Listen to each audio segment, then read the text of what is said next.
Okay, alright guys, today ngayong araw ay magpapalit tayo ng gulong. Siyempre, yung gulong natin sa harapan kasi mga 30% na lang, 40 ganyan eh.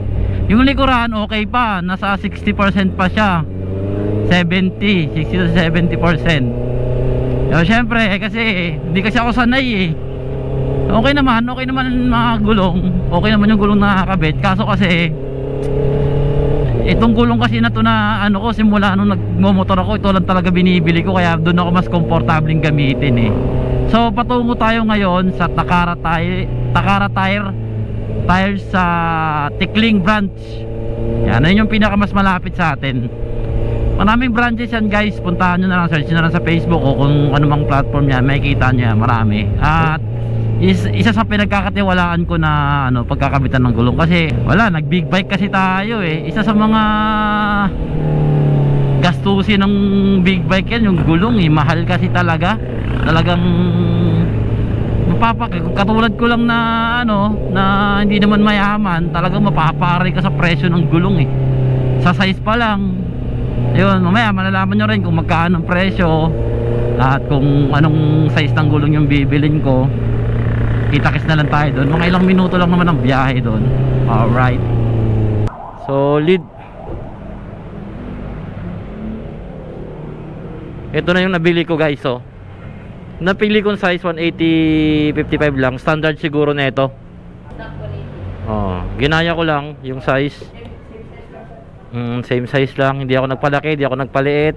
Tapos ito na yung sir yung Chrysler yung gilid. Tapos yung gitna hard. Solid. Sige, thank you sir. Pakabit na lang ako sir.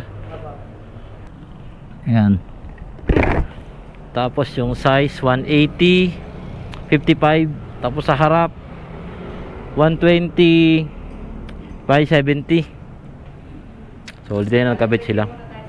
Oo. Medyo may wax po yun. Thank you. Nakamura na, nakatipid pa. Yun. Wow, aggressive. Feeling ko nadagdagan yung bilis ng motor ko.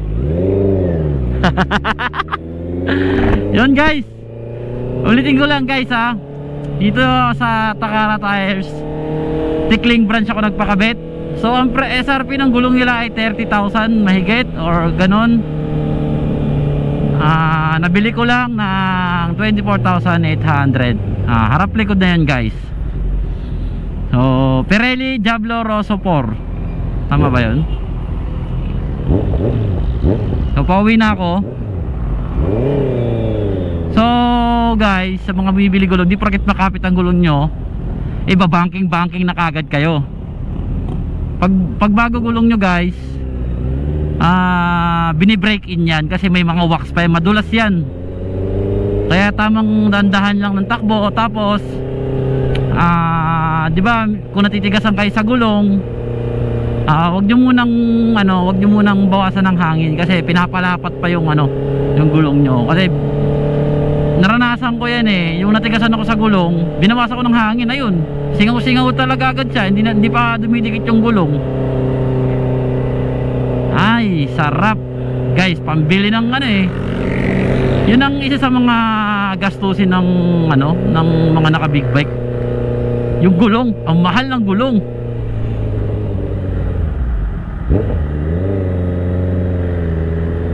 Iba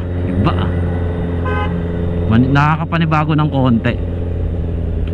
Bagong gulong, mayabang ko na naman na ito. Alright, dahan-dahan lang.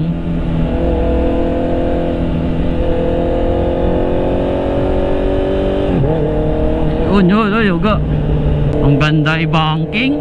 Kaso may wax pa eh. Siguro mamaya magliliha-liha siguro ako mamaya. Medyo madulas pa to guys. Kaya pag bago gulong nyo, huwag nyo kagad i-banking. O kaya kung di nyo matiis, linisan nyo, lihain nyo. Kung ang ginagawa ko, nililiha ko eh.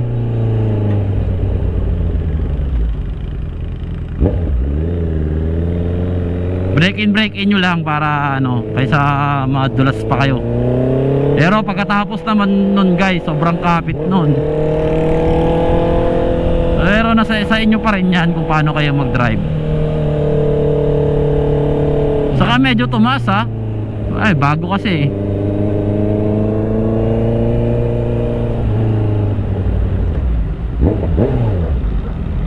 sarap.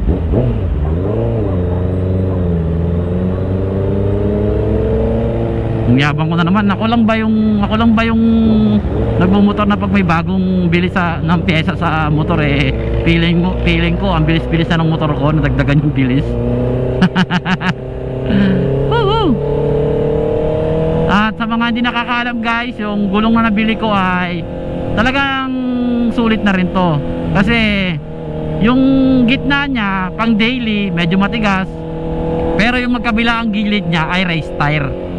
Ganun ka solid guys. Kaya pag ito diretso lang yung takbo ko, mas tipid yung gulong, tipid, matigas siya eh.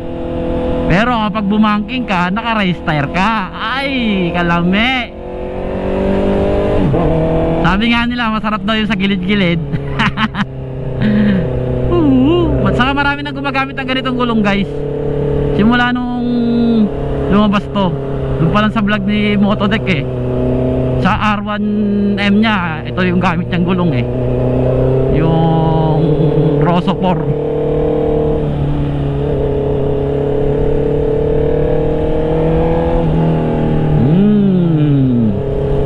Grabe, feeling ko kusang bumabangking eh, no? Ang ganda ng gulong eh. Sarap i-banking oh.